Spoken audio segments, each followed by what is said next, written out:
आज यदि आपके दिन बुरे चल रहे हैं तो कल अवश्य ही अच्छा होगा। आप केवल निस्वार्थ भाव से अपना कर्म कीजिए। जो मार्ग ईश्वर ने आपके लिए खोला है उसे कभी भी कोई बंद नहीं कर सकता है। मनुष्य का जीवन केवल उसके कर्मों पर आधारित होता है। वह जैसा कर्म करता है उसका जीवन वैसा ही हो जाता है।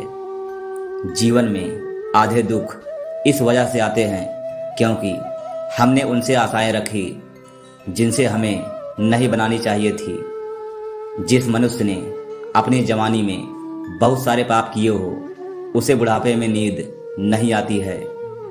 आत्मा शरीर को वैसे ही छोड़ती है जैसे मनुष्य अपने पुराने कपड़ों को उतार कर नए कपड़े धारण कर लेता है। व्यक्ति का सुख दुख मान अपमान लाभ हानि का एहसास करना मन की शरारत है। आत्मा का इससे कोई लेना देना नहीं है। जब यह संसार ही अस्थाई नहीं है तब इस संसार की कोई वस्तु कैसे अस्थाई हो सकती है। मैं इस संसार के सभी जीवों में विद्यमान हूँ। मैं चींटी में भी हूँ और हाथी में भी। मेरे तुम्हारे हम सबके कई जन्म हो चुके हैं। ना तो यह मेरा आखिरी जन्म है और ना ही यह तुम्हारा आखिरी जन्म है। वर्तमान परिस्थितियों में जो तुम्हारा कर्तव्य है वही तुम्हारा सच्चा धर्म है।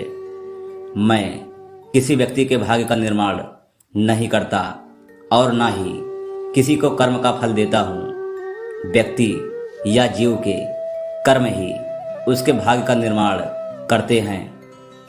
क्रोध मनुष्य का सबसे बड़ा शत्रु होता है।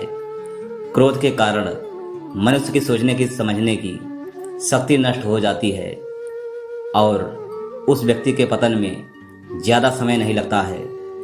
मनुष्य कर्म करने से कभी छुटकारा नहीं पा सकता, इसलिए हमें हमेशा कर्म करते रहना चाहिए क्योंकि कर्म के बिना हमारे शरीर का निर्वाह नहीं हो सकता है। परिवर्तन होना ही इस संसार में अस्थायी है, इसलिए मनुष्य को परिवर्तन से कभी नहीं घबराना चाहिए। इंद्रियों के वश में होने से मनुष्य के जीवन में केवल विकार और परेशानियां ही आती हैं। मनुष्य के जीवन में सुख दुख का आना जाना सर्दी और गर्मी के आने जाने के समान है, इसलिए हमें इन्हें सहन करना सीखना होगा। धन्यवाद।